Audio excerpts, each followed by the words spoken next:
If you ask most people, they'll probably say that we shouldn't live in fear. But sometimes, fear is a harsh reality for a lot of people. Like my guest today, Shawn Dromgoole, who publicly expressed his fear of being a black man walking alone in his neighborhood, a neighborhood that his family had lived in for over 50 years. But little did he know that expressing this feeling would lead him to being an activist that created a national movement. You're listening to We Need to Talk. We need to talk. Shawn Dromgoole, thank you so much for being on We Need to Talk. I'm really excited to chat with you today. Thank you so much for having me, Malynda. Absolutely. So 3 years ago, you created this movement called We Walk with Shawn, and that was derived from your fear of walking alone in your neighborhood due to your experience of living as a black man in America, but also being a witness to seeing that bodies that look like you being unjustly harmed. And I know, especially 2020, that was a huge year for everybody, really being aware of the things that we as black people have been talking about for years and years and years. And this movement that you started, you've hosted, upwards of 100 walks across the country to bring people together. And I love when accidental activists come to be. It's kind of how I feel about myself. But I know that it didn't initially start as a big movement and initiative. It was based out of fear. So how did it start? What happened was May of 2020, I work in retail. Retail had closed, and I had gotten a little chunky. I am traditionally not a sneaker kind of person. But I had decided I'm gonna get me a pair of Nikes. I'm gonna get 2 pair of Nikes, and I'm gonna go walking. So literally created a Nike account, and got me 2 pair of sneakers, a pair of hot pink ones and a pair of lime green ones. The colors are just hilarious, but that's what I got. So they came on a Monday, and I'm like, I'm gonna go walking tomorrow. Let's go walking. And I walked out on my front porch. It's not that far from my front door. It's a short distance, and there was like a bubble that stopped me from walking any further. It was like you would call it a panic attack now, but it felt like a force field. Like I couldn't do it. So I called my mom and I'm like, Mom, I'm scared. I don't want to go walking. I don't think I can do it. I can do it. Now I am at this point 29, 2 months away from being 30. What grown man needs to call their mom and tell them they're scared? Like this doesn't make any logical sense. And she's like, and my mother, like most black mothers, told me to go to bed. She said, go to bed and try again tomorrow. And I'm like, all right, okay. I'm scared enough of my mom to do that. And so I went to bed. The next day, I got up and I was going to do it again. I had on my lime green sneakers and I was going, or did I wear the pink bottom? It was one of them 2 pair. But I'm like, I'm going to go walking. Let's go walking. We're going to do this. And I have a panic attack again. And I called her and I said, Mom, I can't do it. I'm scared. I don't want to die. I don't want to. There was already kind of the buzz of George Floyd. I think I Can't Breathe had become a hashtag, but the hashtag was popular before the story. And so and this is going to sound really ridiculous and insensitive, but when I posted I Can't Breathe, I thought we were talking about COVID. So my mom's like, you know what? Give me 30 minutes and we're going to go walking. And I'm like, okay. And so me and her went walking. Now, in my neighborhood growing up, my whole immediate family lived within a 5-block radius. My maternal great grandparents, my paternal great grandparents, my grandmother's sisters, all lived. I could walk to anybody's house at 8 o'clock, 9 o'clock at night and go get some more dinner because I was a teenage boy back in the day. It was safe. So we walked past everybody's house laughing and giggling. It was me and my mom. It was the best walk. And I had already, because I'm 30, lived past Trayvon Martin. There were security measures I always took to go walking, period. So I kept my phone, and I was always on the phone, and I kept my ID to prove that I lived in the neighborhood. Even though if somebody decided they were going to kill me, they were going to kill me anyway. But at least they would know. If I was on the phone when I walked, so someone would hear me. Which are extra steps that you as a black man have to take. Right. It's goofy. Like to me, it doesn't make it's sad, but it's true. I walked on my phone and I walked with my ID. But so even with my mother, I had the security precaution. So when we got home, my mother made a Facebook post and it was like, I'm mad. I'm tired. My son, I should not be having to walk my almost 30-year-old son. And when she wrote it, something in me jumped. And I wrote a post Hmm. on Facebook. I was like, I've lived in this neighborhood for 30 years. My family's lived here for 54 years. Um, and I'm afraid to walk in my neighborhood. And that's literally the gist of the post. It's not a profound post, but I know for certain one thing about that post that it does not say. It does not say, please walk with me. Hmm. I did not ask anyone to do anything. I also didn't accuse anyone of anything. I just shared Yeah. how I felt. Um, Yeah. and so I posted on Facebook, right? Click send. And I promise you, I heard the voice of God like thunder and lightning, but it wasn't a scream. It was like posted on next door. And I'm like, no. Because next door be wilding out And sometimes. literally, that was it. That was exactly my opinion. I'm like, God, do you know what Yeah. they say about people like me on next door? I'm having a logical, this is a real like Bible Job conversation with God. And God was like, do it anyway. And I'm like, Hmm. okay. And for some reason, I didn't argue. The second time, I'm like, okay, I deleted my mother's last name, like her whole name, because her whole name was on her post. It was her whole Facebook name, because I tagged her in the Mm-hmm. post. And I deleted it. I just copied and pasted and put it on Nextdoor. And I went and took a shower. By the time I took a shower, which wasn't a long shower, it might have been 15 minutes at the most, there were 30 responses with neighbors who were mostly white going, oh my God, you can't be scared. I'm so sorry. I'll walk with you. Oh my God. And I'm going, uh, like, I'm okay. But so on Facebook, now that's what's happening on Nextdoor. On Facebook, there were three responses. One from my first boss, who was a nonprofit. I worked for a business nonprofit. Um, her when I was a teenager. My music teacher from high school, and my mother had conspired to have a walk the next day. They were going to go walking with me because I was not allowed to be scared anymore. So we agreed to meet. Well, the next day we're getting ready. I remember I didn't have athletic clothes, but something told me my life was going to change. I promise I don't know what that was. But I went to Macy's, my Hmm. first real retail job, and I told you I bought a pink pair of shoes and a lime green pair of shoes, right? On the clearance rack in the front of the Macy's, there was a lime green shirt, a lime green Nike shirt, and and pair of pants. It would cost me $34.97. That was the total. But that was literally I had like $39 in the bank because I hadn't got my unemployment check yet. So I spent my last money on my Nike outfit and then got ready to go to the walk. I remember, so as a snarky, offhanded remark, I posted on Nextdoor. Well, if y'all want to come walking with me, if y'all want associates about walking with me, meet me at blah blah blah at 6 o'clock tomorrow or today. Not even tomorrow because it was today. And Mm-hmm. but it was a snarky. It was not. It was me being fully black and angry. It was not me being, Yeah. oh, let's be kumbaya. I was angry, and I was like, if y'all, Mm-hmm. yeah, I'm sick of y'all's white. I'm sick of Hmm. the white. I'm sick of all this. I'm tired. But so I'm like, okay, whatever. So I go home, change clothes, put on the sneakers, put on the shirt, put on the sweatpants, which is not me. I am literally wearing what I would wear on a dress down day right now, like a blazer. And this is me regular. So I like stripped all of me off and put on this hoodie and or this t-shirt and this sweatpants. My grandmother looked at me and she said, I'm glad you have on that lime green shirt. This is the last thing I remember walking out of the house that day. She said, I'm glad you have on that lime green shirt because when they kill you, we'll be able to identify your body. Hmm. And I remember going, I didn't argue with her. My grandmother, she's 80 now. She was 77 then. Emmett Till was in her teenage years. Yeah. Like Martin Luther King was in her teenage years. And I don't think we're not even thinking, but this is just normal. I'm going on a walk. We pull up to the restaurant where we were supposed to meet, and I'm expecting. I remember somebody saying, my stepfather was like, "How many people?" He has this really annoying cadence of his voice. How many people do you think are gonna walk? I said maybe 10. There was 75 people in that parking lot, Whew.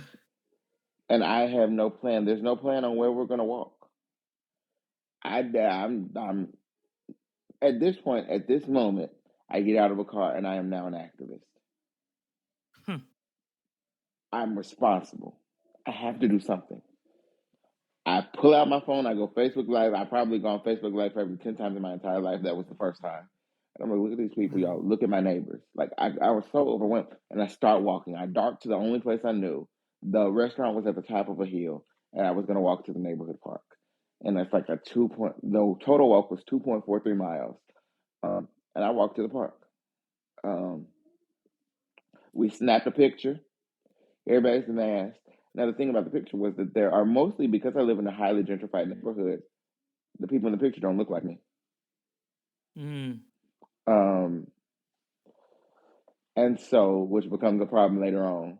But nobody looked like me. There were black people in that picture, but it's not a lot of them because the people who came out, yeah. because the neighborhood that next door showed it to, because I live in a gentrified community, my neighbors are legitimately white and wealthy. Yeah. Just who my neighbors are. My grandmother paid $12,000 for her house. Now my neighbors paid $1 million for theirs, but it doesn't matter. It's just what it is. Yeah. Um, and I went, and so we snapped a picture, we walked back, and that was the end. By the time I got home, I had hundreds of comments. People were like, "Oh my God, I missed it! Oh my God, I missed it!"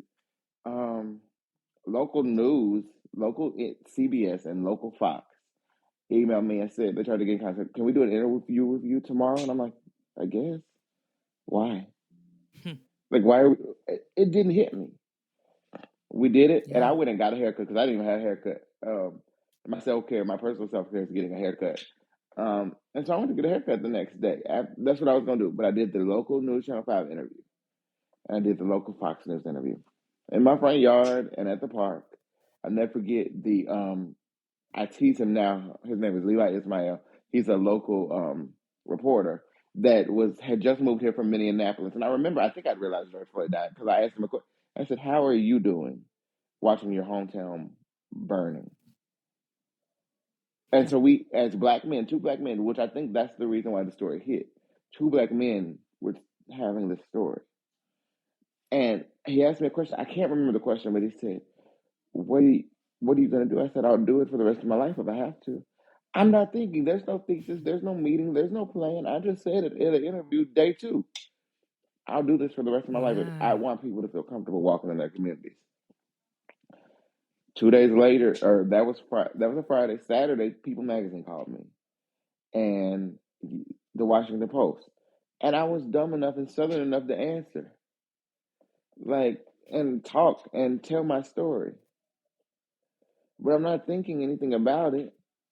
I'm just thinking we telling a story. I love the trajectory of how you just felt literally, well, you walked your way into activism Literally. truthfully, and it wasn't the plan. It wasn't the intent. You just, as a black man in America, given everything that has happened from Ahmaud Arbery to George Floyd, I mean, we can go all the way back to Trayvon Martin, and just seeing the buildup of this being a continuous pattern, you were just scared.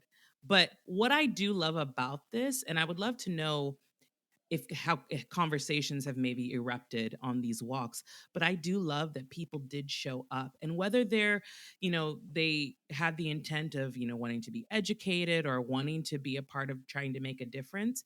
It was the simple fact of, like, one of our neighbors is scared, let's go Right. support him. And now it has become this initiative, and we're going to get into you creating a nonprofit in a little bit. But I would love to know, because you said your family has been there for 54 years, which is amazing. At least, actually, my family's probably been in on this property we've been at now at this current time. It's 57 years. Wow, that's incredible. Um, my family's lived in this neighborhood for longer than that. Mm, Pieces of my mm, family have lived in this South Nashville neighborhood for way longer than that. yeah. Probably 65 years. So Um, what was your experience like in that neighborhood before all of the Black Lives Matter movement started happening, and before it even started becoming gentrified? Like, what was growing up in that area like for you as a black man? Heaven, family, Mm, perfect. Like, it wasn't. I mean, literally, my neighborhood traditionally would have been scary for any white person to come in, but I was safe. There was yeah. a drug ring at the end of our street. Um, there were people who stole stuff. They never stole stuff from us. I literally my so I live on a corner lot. The other corner, the family lived next door was a Baptist widow, the widow of a Baptist preacher. She babysat my mom. She babysat me and my sister. I have literally spent every Christmas of my life with her. She's Hmm. she's long gone. She's been gone, I think, 12, 11 years. But we still spent Christmas. I was just with her family on Sunday. We're family. The neighborhood was literally family. I mean, my aunts, my grandma, sisters. My parents are only children, but my grandma had five siblings, or five sisters that all lived around the corner. They were always here. My aunties were always around. There was family everywhere. You could play in the street. I could ride my bike. I could go see my great grandmother, two streets over. It was magic. Christmas Day was going around the neighborhood Hmm. at all the family's houses. Like you had to have itinerary for my Christmas going around the neighborhood. Like it was magic. Like it was wonderful until probably the time I was 16 when I Hmm. realized I was black. I mean, I knew I was black. I couldn't hide, but I remember I was used to antiquing and going to yard sales and estate sales with my grandmother, and there was a new antique store, and I just went in there one day because I thought I was fully able to. And the owner I don't know how she thought I was going to steal the dining room table or anything. There was nothing in there small enough for me to steal. Hmm. Literally, there was furniture. I just wanted to look Yeah. at the antiques because that's what I was used to. Yeah, of And she course. freaked out, and I had to call my grandmother to come and get me. You were 16, you I was said? 16.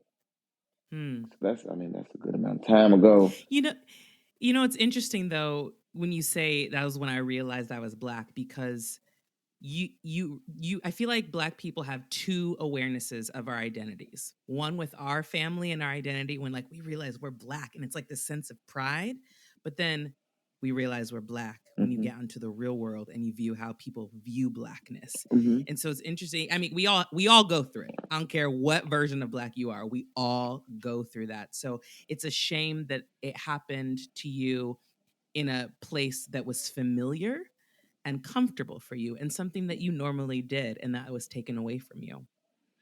And I think it was weird. Now, my grandmother, who was, I promise you, she was the black version of is not, she's very much alive. The black version of Dorothy Spornak from the Golden Girls. Like that's her cadence, that's her character, that's her big.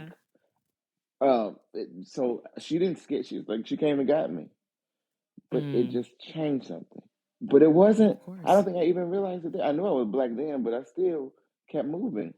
And then you add Yeah. Trayvon Martin, and then you add it's these building blocks of no, it's building blocks being removed from security. Mm, It's like the yeah. security I had was being removed. People started dying, and white people started moving in. And on social media, people going, "There's black people walking down the street." Um, First of all, We've always been here. Nashville has a very bad rap because what you see of Hmm. Nashville, if you're not from Nashville and familiar with Nashville, you look at the media presents white utopia as Nashville. Right. It ain't. It's not really. But that's what you see. So Hmm. if you buy your house online, which most people did from California or New York, or they buy these houses, they think they come to Whiteville. They don't Hmm. think they're going to see a black person living in their neighborhood. And it's scary because Yeah. the other thing that the media, the black people you've seen in the media are threatening, or thugs, or criminals, or they're celebrities. Or I can understand. I understand. I don't agree. I understand. So my question to you is, over the last 3 years, and you've done like I think it was like 100 walks or something almost that I read. 106 now. 106. Yes, get it. But what do you feel like you created now? Obviously, it was unintentional. You didn't know it was going to become what it has. But what do you feel like you've created for people that maybe they didn't have before? One thing I think so very on day one, the first walk, I'm there. I couldn't talk to everybody. Everyone was coming to support me. It's impossible Yeah. for me to talk to 75 people at once. So what started happening was people Right. talked to each other. And so I wasn't actually talking to Mm. anybody. I was leading a walk. People behind me were talking and getting to know their neighbors, regardless of Hmm. creed, sexuality, religious background, socioeconomic status, people were talking. And that's what you heard. I call it the walk talk. I I coined love that that. later, but it was like it was a sound. So when the next walk, that second walk, 1,000 people showed up at my front door. I said, "What I need y'all to do is talk to each other. I can't. I would love to, but I can't talk to each other. I can't talk to everybody. I would love to. I would love to hug each and every one of y'all. I can't hug y'all because it's COVID, but please talk to your neighbors. Get to know somebody's story." So I think what we created was a place for people to talk and get to know each other. So while there were protests in Nashville simultaneously and riots in the country, which are important, you will never get me to catch me saying that don't riot. I'm not gonna say it because rioting is the voice of the unheard, and a lot of people felt unheard. Mm, yeah. But it's also necessary for people to talk. Screaming at each other works, but also talking to each other works too. So it's Yes. creating a Yes. place, and I Yes. didn't realize really the power of what we did. I did it all the way to January 2021.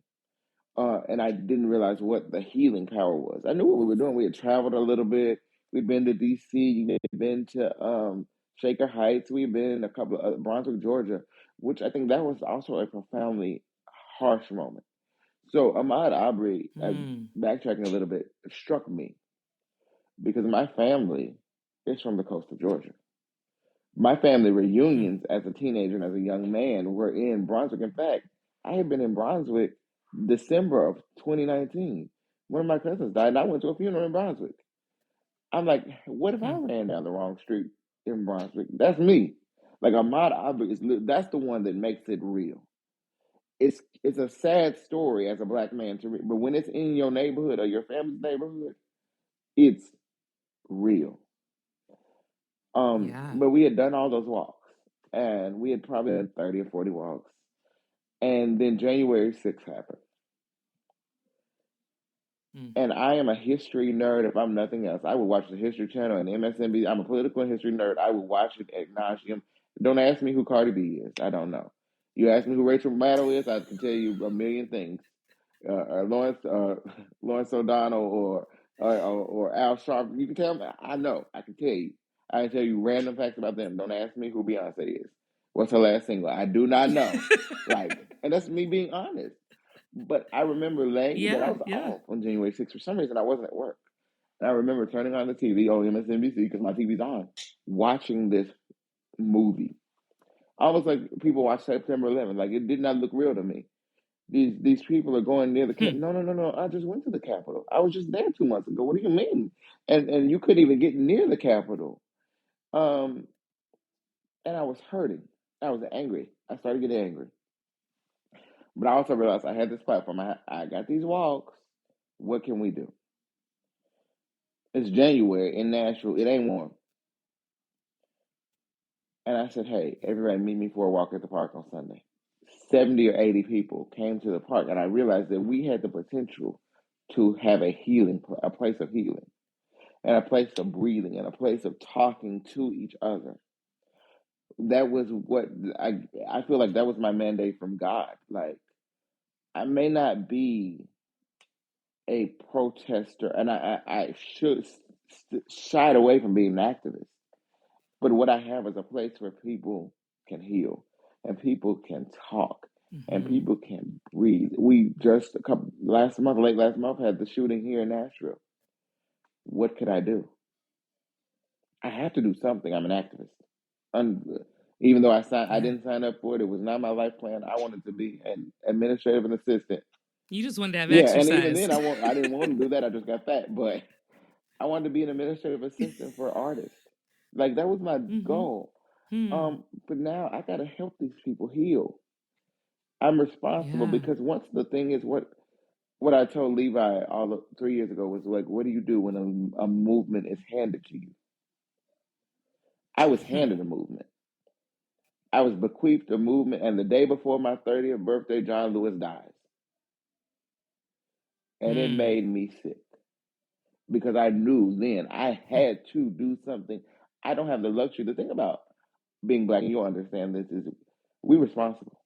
I'm responsible for a lot of legacies.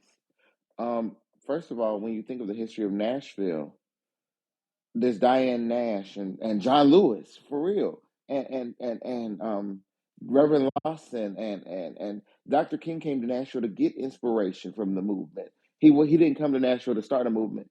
There was already one happening when he got here to see what was happening. Um, I am Yeah. monumentally responsible for that. It is my legacy as a Nashvilleian, um, to do something as a black person, to do something. I I gotta do it. I didn't like it. I still ugh, but it's my responsibility. I don't get a choice, but they didn't have a choice either.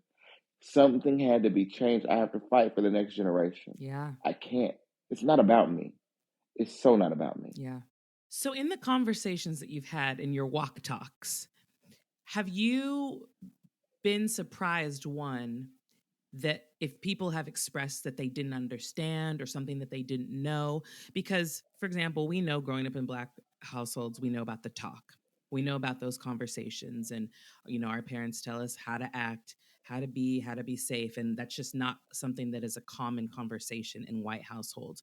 So, in your sharing your personal stories, or maybe for the Black people that have shown up for those walks and they've shared their personal stories, have people been surprised to hear what reality is for you as a Black person in I America? think yes. They're also surprised that I'm not angry. I think that's the biggest shock to me. Mm. People are like, "You're not mad." I'm like, no, I ain't got time. First of all, I learned a long time ago anger will kill you quicker than anything else. So me being mad Oof. at you ain't gonna help me. Preach. I choose joy. But Yeah. also, what I also learned was people are shocked, but there are also a lot more similarities. That's what you learn. You think that everyone, Yeah. no. Like white people go, I don't have white privilege. You do. And my argument to white privilege is, and I've got black privilege. If you want a fish sandwich, you want me to go to North Nashville and get it for you. I recommend you not take your, you might not want to do it. I mean, that's just, we have privilege and we should use our privileges to help each other. That was the conversation. In fact, one of the most Yes. profound moments on a walk was I was in a neighborhood that's not too far from my house, but I'd never been over there on the other side of the railroad tracks, literally. I'd never been over there. And they invited me to do a walk, and we're doing the walk, and some of my regulars came with me. So the regulars came across the bridge, or yeah, and said, "Hey, we'll come." And we were doing the walk, and in the middle of the walk, I was the only black person on that walk I remember because my mother and my godmother were trailing us, actually shooting pictures from the car because my godmother's sciatica was acting up. I don't remember what was wrong, but I was the only black person present outside. And what happened was in the middle of the walk, the host of the walk, the person who was walking with me, telling me how to guide the walk or how to, was like, and over there's a plantation, or over there's the plantation. And you know that I can't. The other thing we can't do as black people is react. I can't react, and my face probably dropped. My jaw dropped. But there was an executive from a local insurance or the general insurance. I'll never forget his name. I won't say his name, but and he looked at me. He said, "I heard that." And it's a white man, big white man. He said, "I heard that, Shawn." He said, "Don't worry, I'll handle her." That was out of control. Because Hmm. what makes you think it's cool or cute to tell the black man on a walk that a plantation is over there? That don't make no sense. It's stupid. It, it's the You lack think of it's an antebellum awareness. mansion. I'm thinking the only people I saw over there were my people. And growing up in the South, Yeah. what you really, in Yeah. my neighborhood, what's crazy is there are probably within a 20-minute walk, 5 former plantations. The park that I start my Hmm. walks at, the grocery store I shop at, the neighborhood Kroger's is on a plantation. The university, Wow. Belmont University down the street, is a plantation. Belmead Hmm. Plantation, where the famous racehorses are from, is down the street from my house. They're not far. And I think people don't Wow. realize that. I had a conversation with a librarian. It was a black man. I'm not supposed to talk about this because it just hurts his feelings that he did it. But he dogged me out. He was from New York. And he said he did a podcast 3 years ago talking about me and appeasing white people. And I'm like, you don't know what I'm talking about. You're from New York. You'll never understand Hmm. what it means to be a Southern black man. So you're insensitive to my Hmm. experience because you don't know. But let me show you this plantation and this plantation Hmm. and this one and this one and let me help you. And we're friends. We're good friends now. but he was accusatory. And so helping people understand and see Yeah. each other. I see you, you see me, and I see someone who looks like you. Maybe I trust white people a little bit more because everything that I Mm. was able to do in 3 years, the majority of the help I got to do what I have now was from white people. Because that first picture, that's the part I want to say. That first picture kind of stole my black card because people looked at a picture and didn't read the article. They thought I was having a white appeasement festival. And Oh, the assumptions, accusation, I'm they said sure. it. People actually I'm said it. sure. Yeah. You're selling out to white people. And I'm Wow. like, well, no. If you read the articles, I'm talking about predatory real estate and like what do you mean? I'm trying to help us. I'm trying to but I couldn't at a Right. certain point I give up. I gave up that argument. I gotta defend. Of course. You keep talking and I'm gonna keep Right. walking. You know what you're doing. Yeah. Yeah. Yeah. Yeah. Yeah. I love that. So now you've created a nonprofit that has been birthed from this amazing movement. So, what are your goals with this nonprofit? We do have a nonprofit. I'm so excited. It's funny. I guess this is the coming out party for the foundation. It's very interesting because I was kind of under wraps and I didn't want to talk about it. I was afraid. I was actually afraid. I didn't want to do anything wrong more than I didn't want to mess up. But our foundation is called More Than a Walk, um, Love it. and it's based on building community through history, the arts, and fitness. Because I'm an arts kid. I'm a graduate of National School of the Arts, but also I realized how healing arts are. Um, Several people wrote songs about the walk, so about the Mm. movement of 2020. So there should be a place to incubate freedom songs, modern freedom songs, and be able to pay artists. There were a lot of artists who came to our walks, who just came because they couldn't gig because there was nothing to do. So there's the arts. So helping artists create art to change the world. There's history. What I learned about history is there's a lot of stupid people in the world, but they're stupid because history has not been presented Yes. as an applied science. I think history is an applied science and not necessarily a English class. It's usually taught as an English class, but it should be a science class because it actually has causes and effects. If you pour vinegar and baking soda, it's going to explode. If you don't know your history, what's it going to do? Explode. So you've got to know. So providing an opportunity to have like history dinners where people can come in. I always think it's cool. Some like John Meacham, presidential historian John Meacham is at Vanderbilt. Mm-hmm. How do we get people that look like me who might not have the money to go to a forum or a university symposium access to the historians who are around us? Yeah. Getting them lectures, but not lectures in a cool way. Let's have a dinner together and let's talk. Let's ask questions. Let's learn together and let's tear down biases and build community by learning together. Yeah. And fitness, I mean, it's the walks. We're going to keep walking. I can't throw them away, but it's also more than that. So we do walks. There's also a run club that meets the same day we walk a lot of times. And so a lot of times we take our group pictures together. We kick off the run together. I'm still not running with them, but You said I'm gonna keep walking. I'm gonna keep walking. I tried. No, nada. But that's what we're doing. We're building community through those, and it's so much fun. It's so fun. Like I'm lucky that I get to do this kind of work Yeah, and build absolutely. community. Like, and it's different. Like it's completely different. I don't know. I feel like sometimes I'm a mix between an activist and an entertainer. Mm. Not that I'm an entertainer, but that's what the lane I'm in a weird lane Yeah. because I'm not, and it's really interesting because I can't. I feel like I can't go to protest. I want to go. The old me would be at the protest at the courthouse for the Tennessee Three. The new me can't necessarily do that, Yeah. Yeah. Yeah. Yeah. Yeah. but I bet you I could go to Capitol Hill after the protest and have a conversation, which is necessary. Absolutely. Somebody's got to be able to go to the meetings. Mm-hmm. Somebody's got to go sit in the council meeting. Somebody's got to do that kind of work, and that's the work I like doing, and I'm Absolutely. able to because I'm prepared for it. Mm-hmm. Absolutely. Well, I wouldn't even say that you're in a weird lane with the entertainer and the activist. I think you're in the right lane, and I think everything that you're doing is important. I'm proud of you just having met you.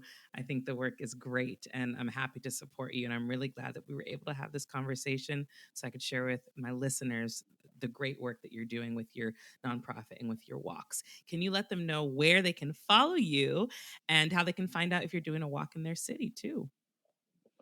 So you can follow us on Facebook and Instagram at We Walk with Shawn. Also, our website is wewalkwithshawn.org. And we try to, Instagram usually has the most updated information to let you know when we're doing a walk. I try to announce if I'm doing them in separate cities a couple of weeks out and let people know. But if anybody wants to invite us to walk, we only do walks if people invite us Yeah. because we don't want to be bad neighbors. Um, so invite us, we'll come. Like, it's so much fun to do them. I love it. Well, thank you so much for chatting with me, and I'm excited to Thank see you where this so leads you. much. Absolutely. Thank you so much for having me. Of course, you're wonderful.